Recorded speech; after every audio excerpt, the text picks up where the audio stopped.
Coming in, there was a lot of thought, and I think a lot of people thought you'd be tired coming in after what you went through the last few days. Do you think it worked the opposite way? Maybe you guys were fed off the momentum of what's happened here? Yeah, it's a playoff game. Everybody's tired, you know. But once it's play ball, you gotta go. You know? And it's gonna be electric. It's gonna be loud. That was the case today. And you just gotta feel that. So there's no excuses. You know, I think everybody's been through it. We're not the only one. You know, yeah, we went back to Atlanta, played a doubleheader, came back here, but nobody cares. So we were ready to go. He showed, and then we got to do it again tomorrow. Stay in the front row. Just kind of on that, were you wondering at all after, as emotional as it was yesterday, the way the game went, celebration, if there would be any like hangover effect from that? And what did you see on the plane at the ballpark this morning after to show you that the guys were fine? I knew we were in a good spot when we boarded the plane. You know, we celebrated. We got out of the clubhouse in Atlanta, and you could tell right away our mentality was next day, next game. Not thinking too far ahead. Continue to have that type of mentality that we've been having throughout the whole year. One day at a time, one series at a time. And that's what I saw yesterday. Got here today, and we treat it just as a regular day with the way our preparation goes, and you know, the conversations, meetings, outside work, and we went out there and played our game. Steve, second row in the center. Carlos, there were two occasions today where you guys fell behind and immediately came back to take the lead in the next half inning.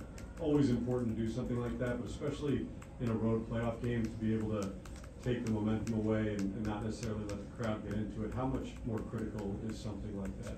Yeah, and those are some key moments. You know, they take the lead and we answer right back. I thought today the at-bats were pretty incredible. You know, that inning with Vientos lead off, and then the walk to Pete, you know, Winker coming through, and then you just continue to add on. But yeah, you're right, because they punch, we punched back, they took the lead again, and then we were able to bounce back and continue to punch and just continue to stay aggressive. We put the ball in play when we needed. We ran the bases well. We put pressure on them. The hustle by Iglesias there, and then Taylor not stopping and just scoring on that play. So yeah, important games like this when the crowd is involved. They were pretty loud today, and we expect it to be the same way moving forward here. I mean, it's a playoff, and it was a good job by the guys today. Third row on the right. You guys have been really good with 2 outs all year long, and in that 5th inning, to be able to put 5 runs on the board with 2 outs, what is it about your lineup in these big moments that you mentioned where you guys can come together as a group to keep the line moving as opposed to 1 or 2 guys? Yeah, we have a deep lineup, and we can beat you in a lot of different ways. When we got guys rolling, we not only control the strike zone, we have guys that can get on base. We got guys that can get the ball out of the ballpark, but we also have that ability to put the ball in play when we need to. Use the whole field, stay short, and that's what we saw today. Iglesias with 2 strikes, I think it was 2 outs. Nemo, tough left on left matchup. You know, just staying in there, putting the ball in play, not trying to do too much, using the whole field, get to the infield single. JD with 2 strikes, not trying to do too much, professional here, knowing the situation, let me put it in play, let me go the other way. Vientos, same way. So, like I said, not only we had the ability to hit the ball out of the ballpark, but just having the awareness of the situation. And I thought we did a really good job today. Second row on the right. Carlos, what did you think of Savi today, especially after that first inning, how he started and then he really responded? What did you think? Yeah, he battled. They made him work. That first inning, we don't make a play. First batter of the game, and then a couple of ground balls got through, and he kept making pitches. They didn't chase. You know, he was just missing in the strike zone, and they didn't chase. They forced him in the zone. But he grind through it, and then he settled in nicely.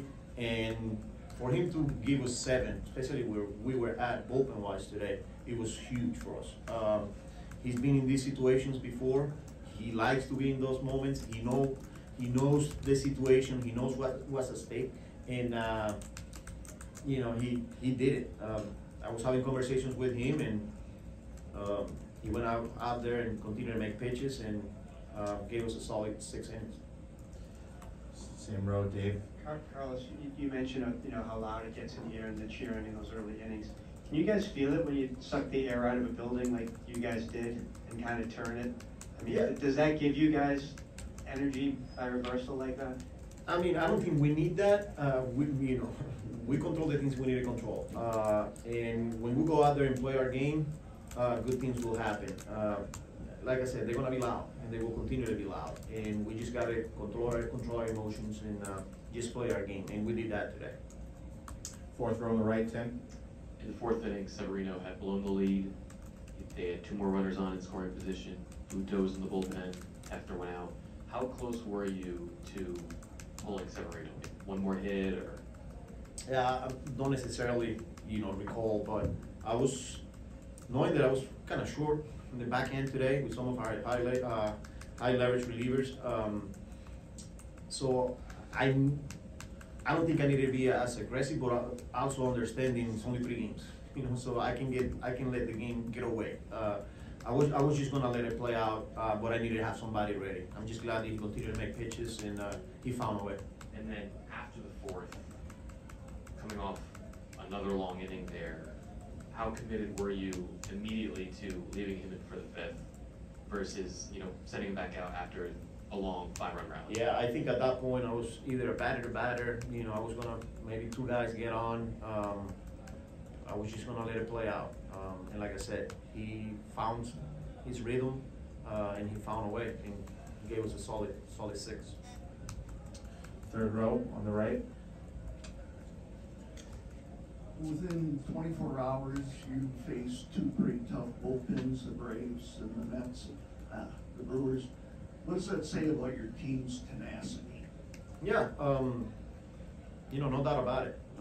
Yesterday against the Braves, not only the starters, but their high leverage guys, and we were able to get to them. And then today, this is a really good bullpen. And we were able to put together some really good at-bats. We got good hitters. We stick to our approach today. Not all the time it's gonna happen, because they're really good. I'm just glad that we were able to execute today, and we gotta do it again tomorrow. All right, we're just gonna do a couple more. Back to Mike in the first row. Could you have used Diaz if you needed him tonight? No, he was done. Second row on the right. Just how surprised were you that they pulled Peralta, and then how encouraging is it that you were able to kind of work and tax kind of a lot of their bullpen? I wasn't surprised. They've been aggressive the whole year, and they got a good bullpen. That's the way Pat managed his club, and we were ready for it. We know that they're gonna be aggressive. Those guys, there's a reason why they're a really good ball club. It's because they're pitching, their defense, their bullpen is legit, and I'm just glad we were able to get to them today. Thanks for your time, Carlos. See you tomorrow.